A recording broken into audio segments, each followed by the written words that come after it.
Ladies and gentlemen, my guest at this time is the creator of GSW Global Syndicate Wrestling, Brandon. Brandon, how you doing, man? I'm doing great. How are you? Thank you for having me on the show. No, thank you, dude. This is cool. It's always great to have more wrestling in the world. I mean, people be like, "Oh, it's too much," but a lot of indie like promotions they don't get a lot of credit, and especially you're starting up a brand new one. Your first show's in February. Where we're gonna talk about that, but I guess just where I want to start at is where'd you get the idea and the name for GSW?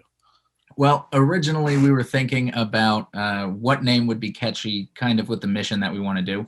And for us, we really wanted to take a global approach. For me, as a wrestling fan, ever since I was 12 years old, I was huge into the Japanese style of pure Resu.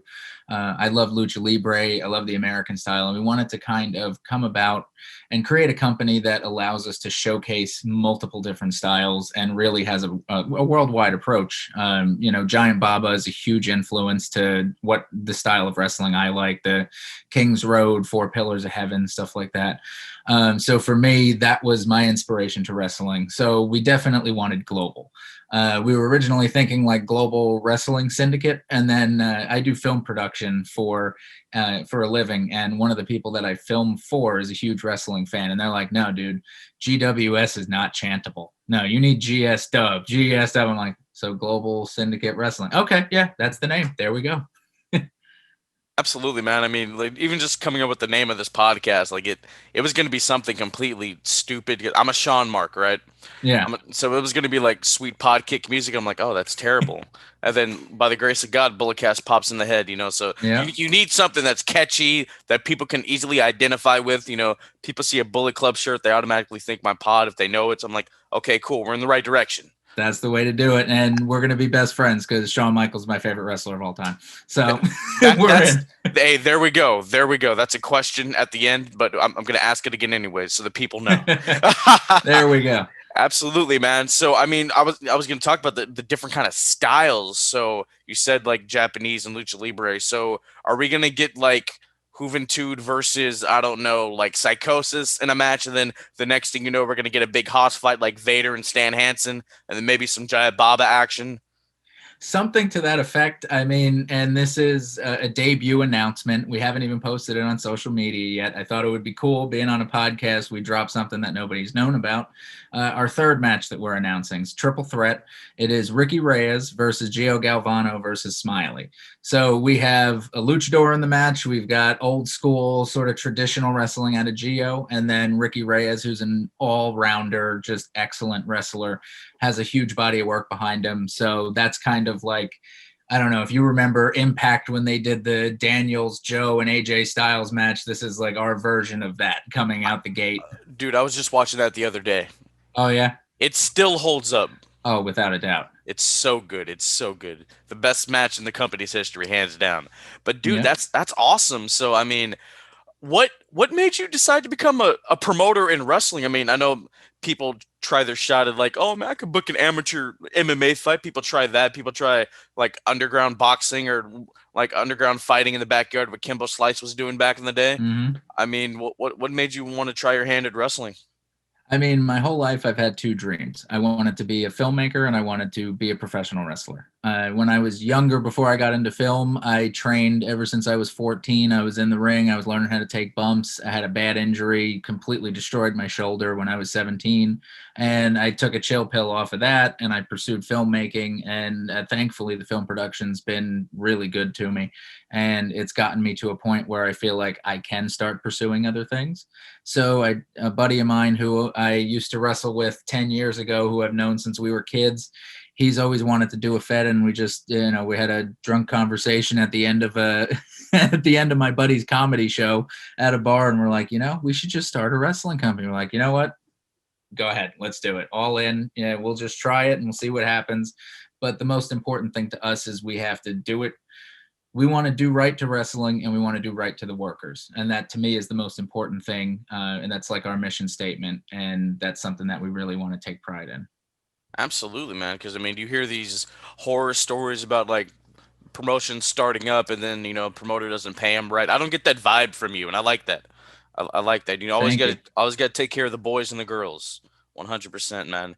So, I mean, growing up, I mean, obviously, Vince McMahon, he's the number one promoter, like not just in wrestling, but in Oh entertainment yeah. and sports in general. But Hmm. who were some other guys you looked up to? Was it like on like a Vern Gagne or a Dana White, guys Um, like that? Definitely, I liked Vern. I like obviously Baba was my probably my favorite of all time. I love New Japan's booking now post Inoki. I think they've been doing an excellent job. I was at the Tokyo Dome earlier this year before the pandemic happened, seeing Wrestle Kingdom live. It was an amazing experience. I love the product that they're putting out. Um, who else? I mean, yeah, I can't think off the top of my head. I can't think of anybody else, but definitely those would be my biggest influences without a doubt. Okay, okay, okay. You're not gonna go the TNA route, the Jeff Jarrett. You're not gonna book yourself to win the title 6 times. No, no, I am definitely open to taking a few bumps, and maybe I'll work like a low card match if something if it seems like it should happen. But I would never book myself in the main event. That would never happen. Hey, there you go, man. There you go. I love it. I love it. I love to hear it. Love to hear it. So, I mean, you're starting a promotion like in, a very questionable time in the world. How long has this been in the works? Well, before it became materialized, like when I first graduated high school, I wanted to start a federation, and I reached out to. This is 2012. I reached out to at the time I saw what was his name, Gargano. I saw Gargano in lower card matches on Dragon Gate USA. I saw him at Evolve, and stuff like that, and I was like, this guy's definitely got a future in wrestling. And one of my favorites at the time was Quackenbush before all the things started coming out with him, and that was originally like, oh, if I start a Fed, that's my main event. One of the best technical workers at the time versus up and coming kid, and then I didn't have the money at the time to do it, so that got shelved. And then last year we started toying around with the idea. Pandemic hit. We're like, all right, it's only supposed to last 2 weeks or a month or whatever. So let's wait it out, see what happens, and then it gets longer and longer. And then we started talking about it, and we're like, you know what? If we could start it now, and the craziest time during the middle of a global pandemic, and we could survive, then we could survive anything. So actually, now I'm proud to say that we're going to start in the midst of all this. Awesome, man. So, I mean, what kind of precautions are going to be taken? Obviously temperature checks, but like, Mhm. I guess like the venue that you're going to run, like, how is it going to be laid out for fans and social distancing and all that? Sure. So the way that we're doing it, of course, for wrestlers, we're encouraging that they have the most recent COVID-19 test that they could possibly get. We are doing the temperature checks at the door. We have currently in our state, New Jersey, we have a 25% limit on indoor capacity. So the seats will be spaced out. It's a maximum of 150 people or whatever's lower. Our venue at 25% can hold 125 people. So that's the most that we could have in person, but they're starting to limit restrictions even more now. So we're not banking on being able to have an audience. We are also thinking most likely we may just be running live stream, which is totally fine with us if we do have to go that route. But we have sanitizing stations everywhere that are planned out. All the chairs are going to be social distance, 6 feet apart, unless it's your group that you're coming with. So we are taking any possible safety precaution that we can for film sets. I'm certified in COVID-19 as a compliance officer, so we're making sure that whatever the restrictions are, we will be following 100%. But we're really planning that the live stream is going to be our focus, because the in person may not happen for us depending on where we're at. Absolutely, man. Because I mean, we saw with GCW the Collective, there was a major COVID outbreak there. I mean, but Yeah. a lot of it was, they had like 50 guys in the ring for a battle royal, which Oh well. I don't know why I don't know why you would do that. But I mean, Yeah. if you saw that show, they were in a pretty big venue and people were spaced out. So I mean, it can happen, or what we've seen with Right. warrior wrestling and like football fields and Yeah. stuff like that. Or you can even do the drive-in thing, bro. Like Yeah, there are options to make this work because I mean the world needs wrestling. It's such an escape from reality. I think that's why we all watch and still love it till this right. day as adults, man. So I'm happy to hear about the precautions that everybody's going to be taking and whatnot. So let's talk about the first show that's coming up, Sure. February 20th, 2021, Hmm. GSW Inception. So I mean you have Alexander Hammerstone. He's the current MLW open weight champion. He's also the Yep. current West Coast Pro champion. That's an indie fed out here.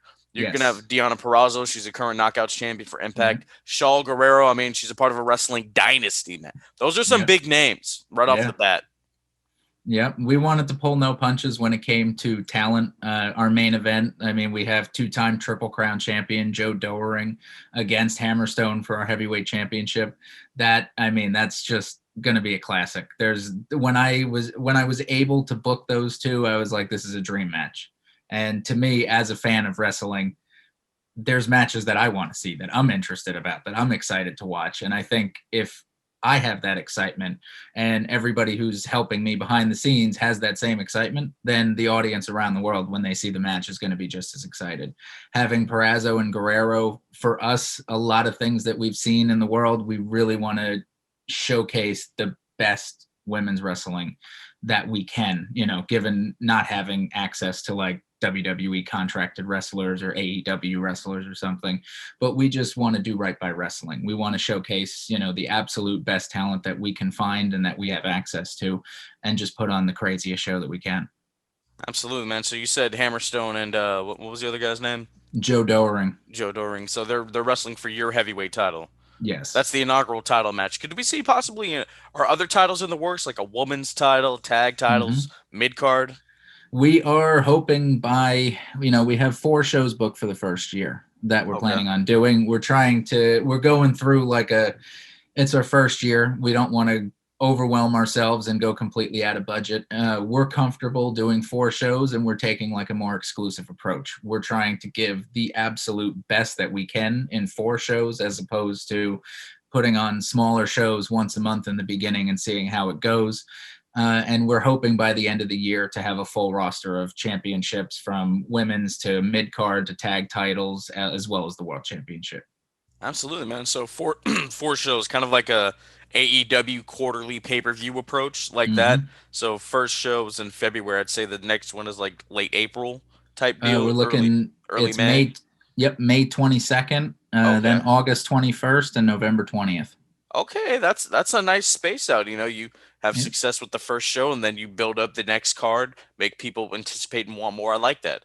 yep, I like that 100%, man. I think more promotions should do that. I mean, the more successful ones they run like once a month or once every yep. other month. So I mean I can see you guys doing that in the future once you build up a lot of credibility and a name for yourselves. But I mean, without like giving too much away, are there Mhm. like any like really big names coming to this Inception show? To the Inception show, I mean, our main eventers would be the Hammerstone Doering. We have Perazzo and Guerrero, and then Ricky Reyes. We are working to get a couple more that are on similar scale to them. They're not under contract yet, so I don't want to say any names because it's still in a stage where it could fall through. We go somebody else. You never know. So those are the ones that I could say definitely are going to be at the show. We're super excited about it, and we have a few more that, all things going as they should, we should have a few more stellar names on the show. Absolutely, man. I love it. I love to hear it. So, I mean, I'm just a fan, but I've always wanted to learn like logistics of the business. Like, Mm-hmm. how hard was it to find a building that would, run wrestling in the pandemic era? Right. In New Jersey, it's somewhat difficult. We're right outside of the U.S. epicenter of New York. I do a lot of work in New York. It was not as hard as I thought it was going to be. The facility that we're renting is actually a wrestling school slash venue that they have shows at as well.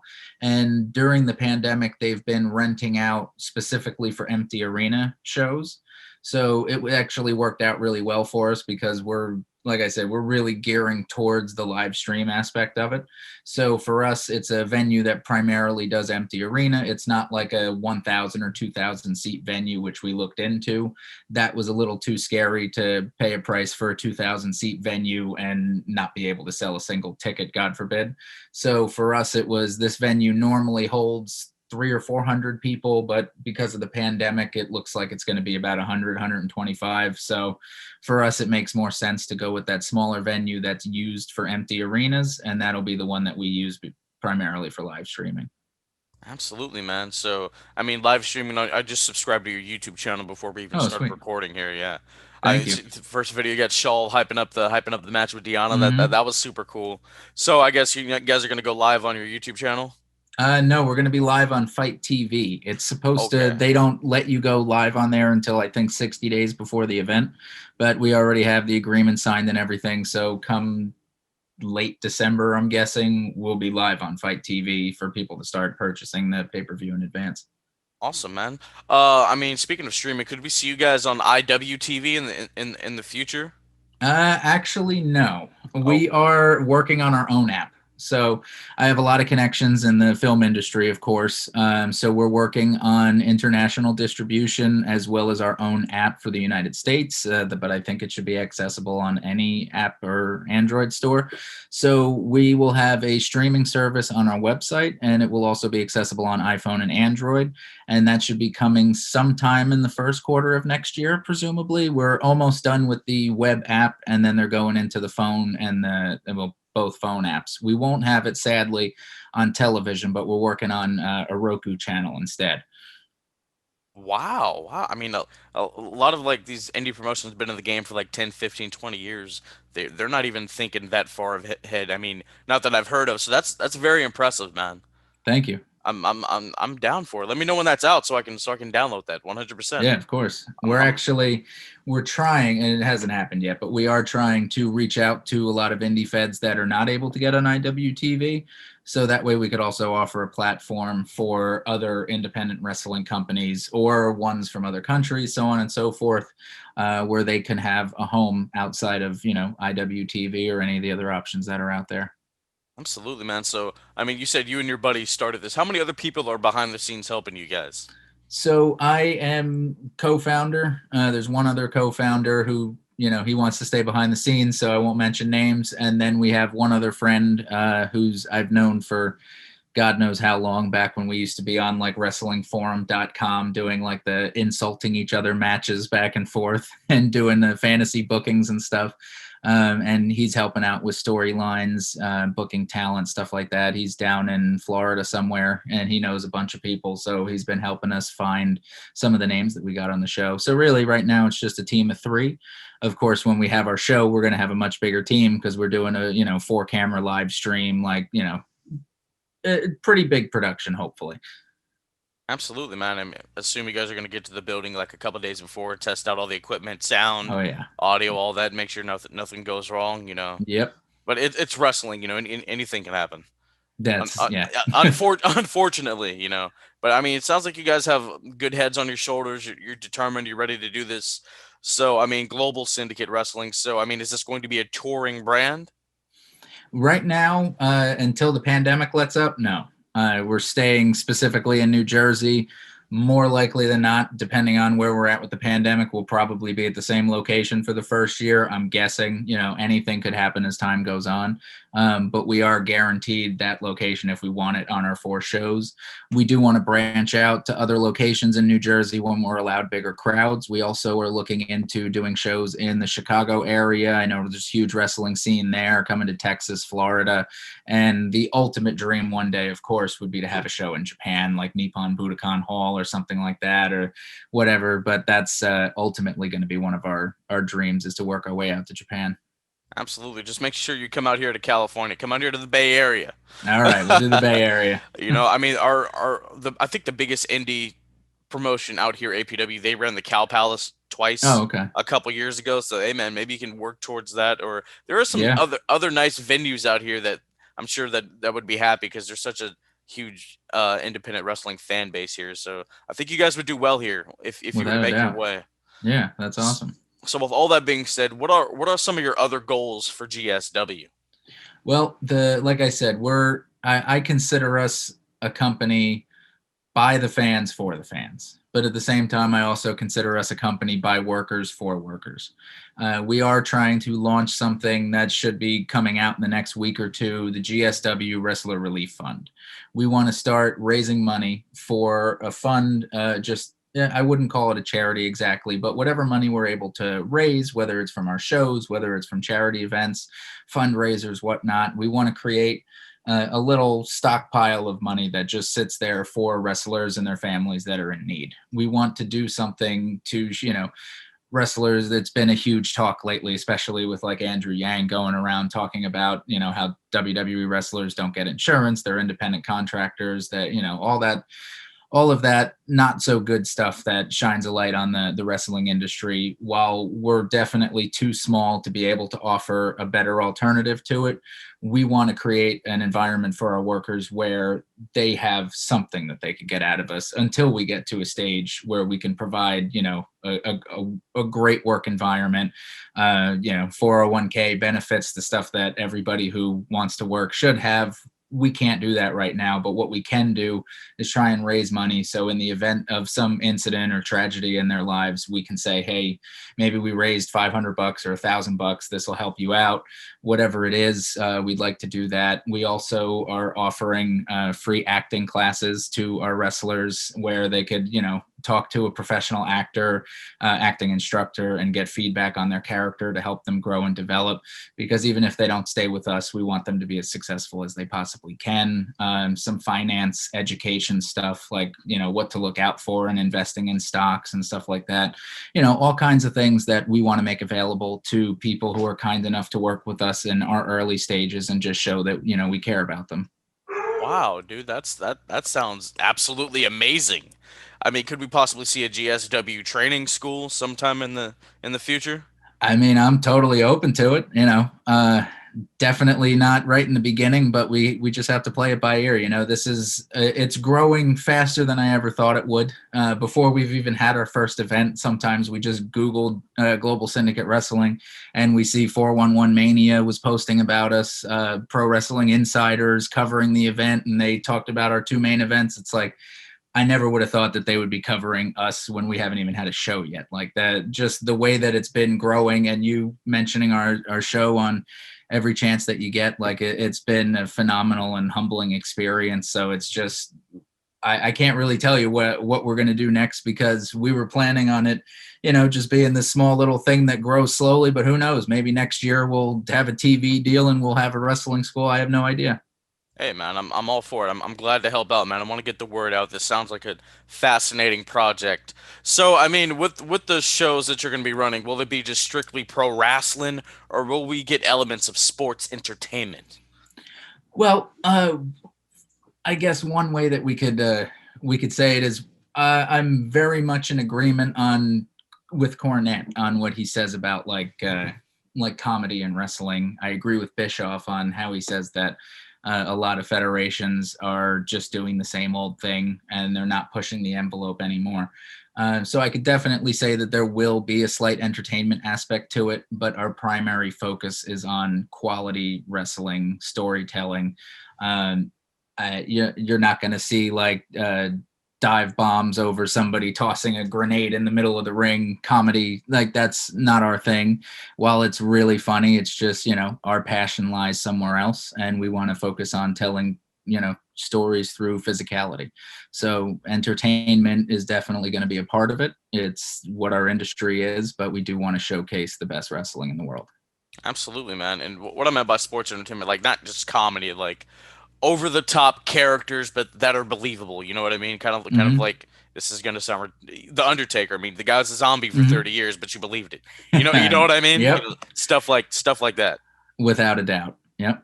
Absolutely, man. Now let's get to the rapid fire portion of the interview. You already said I'm it. ready. Favorite wrestler of all time. Shawn Michaels. Absolutely, I love it. Have you met him? No, sadly, I missed it. He came to New Jersey once for his book signing, and whatever it was, I think I was working in retail at the time, and I had to do a double that day, and I couldn't go. I was miserable. I met him one time. It's the only time I've ever been starstruck. Yeah, I I mean, can this imagine. is like this is the Michael Jordan of the game, and I don't know what to say. Yeah. It was absolutely it's awkward. It's so awkward. Jesus. Favorite tag team of all time? 3D. 3D. Wow. 3D. Yep. Well, you and your homeboy gonna do the get the table spot at a show? I don't know. I don't know about that, but I'll tell you what, man. I was going back and I was rewatching like the 2000 to 2002, like just tag team game from WWFE when it transitioned, and just the classics that they used to have with the Hardys, Edge and Christian, all that stuff. It's just those are some of the best tag team matches that were like real career long tag teams, you know, for it otherwise when you watch any of like the old all Japan tag teams, but they were singles wrestlers doing tag team matches. So for me, I wouldn't consider like a Misawa Toy or Misawa Kobashi or something. I wouldn't really consider them a huge tag team because it was just, you know, one-offs and random. Absolutely, man. Favorite gimmick of all time? You a Doink guy? You a Repo Man? Max Moon? Like me, I'm a uh, Razor guy. a Razor guy. Okay. I love the bad guy, Chico. Hmm. I would have to say, I really don't want to sound cliche and say Stone Cold, but I guess either Stone Cold or Macho Man. Hey. Oh yeah, Macho Man. Brother. Yeah, absolutely, dude. Love it, love it. Snap into a Slim Jim. Yeah. Favorite match of all time? Okay. Favorite match of all time was Akiyama and Kobashi, the 2004 five-star classic, because that was the first Japanese wrestling match I ever saw. A friend of mine told me, dude, check this out. I just saw it. And then I just went down a rabbit hole of watching 80s, 90s, 2000s, 2010s Puro. That started the the descent into my mad, you know, crazy fan obsession of wrestling. Absolutely, man. Kenta Kobashi, right? Yeah, Yeah, it's crazy. I mean, he retired what 2013, and 2013. his body was already like extremely broken down and beaten. I'm like, Ooh, oh my God. But yeah. I did see him at Starcast last year. I'm like, yo, that's the Japanese goat right there. Yep, that's He him. hit the GHC title with him. I'm like, yo, this is cool. Oh, he did. Oh man, I love Yeah, that belt. The GHC belt is gorgeous. criminally underrated. I know the It is. IWGP gets a lot of shine, which it should, Right. but it's criminally underrated, hands down. And I already know the answer to this, but Brett or Sean? Shawn all day, every day. Sorry, Oh man. man, hey, absolutely. You know, Brett screwed Brett. We all know this. He tapped out. Yep. Look, you know, you got a boss. Your boss tells you to do something. You got to do it. You know, I understand the politics behind it. I understand everything, but at the end of the day, business is business. You know. Absolutely, dude. I mean, you know, WrestleMania 14. I always say that's the real screw job. For me, I was actually, if you asked me favorite U.S. match, I was going to say Shawn and Austin at 14. Absolutely, man. Absolutely. I mean, I don't know. I don't think I've ever like really watched it back. I mean, I think I've maybe only seen it once. Mm-hmm. I gotta start watching more Sean stuff from the 90s. I usually watch like the 2000s, Oh 2010s yeah. stuff because that's what I grew up in. Right. Same Absolutely. here. For me, it was he. You know, he wrestled with a broken back. Obviously, you know everybody knows. But for me, it was just like watching the fact that he could perform during that. When I broke my shoulder when I was wrestling, we didn't finish the match yet, and we were filming for like a little movie. It wasn't a live wrestling match. And I remember like the first thing I thought about when the guy's like, "Oh, we still got a couple more moves to do." I'm just like, "All right, what would Sean do?" And I just got back up and started dropping myself on my head instead. I'm like, this is what we got to do. Sean would do it. I got to do it. Absolutely, man. I love it. I love it. That showstopper in you. 100%, man. Well, hey, man. Thank you so much for doing this. Tell people where they can find GSW. So we're on Twitter at GSW underscore pro. We are on Instagram at GSW pro, no underscore on that one. Facebook, Global Syndicate Wrestling. YouTube, Global Syndicate Wrestling. We will be launching our website probably the beginning of next week, which is www.gswpro.com. And hopefully at the end of December, you will see our Fight TV ticket sales up for the live stream. Absolutely, man. Brandon, thank you so much for coming on, dude. This has been really fun. You know, I can't wait to people to see this interview and get the word out about GS Dub. Great. Thank you so much, Philip. Take care. No problem, dude. Hey, if I'm ever at it, I'll try to make it out to New Jersey, go to a show. I'll For sure. throw me on commentary, whatever you want to do, man. I'm All there. right, let's do it. We still need commentary, so that's been what we're looking for. So we'll see. All right, thanks, brother. Cool. Take care, man.